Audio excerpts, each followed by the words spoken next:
اللہ علیہ وسلم نے فرمایا میرا رب کریم جب کسی کو بیمار کرتا ہے نا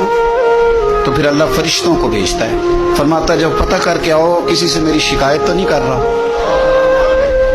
تو فرشتے جا کے عرض کرتے ہیں مالک اس کے پاس تو جو بھی آیا نا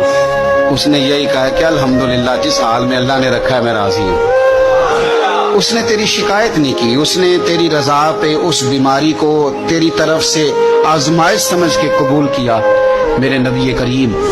علیہ الصلوۃ والسلام فرمانے لگے، رب فرماتے ہیں فرشتوں گواہ ہو جاؤ، اگر میں اسے اس بیماری سے شفا دوں گا تو جو اس کے پاس خون ہے اس سے بہتر خون اسے عطا کروں گا،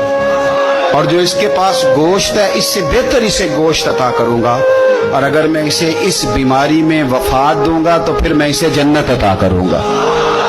اگر شفا دوں گا تو بہترین شفا دوں گا، اور اگر وفات دوں گا تو پھر جنت دوں گا۔ جب آپ حوصلے کے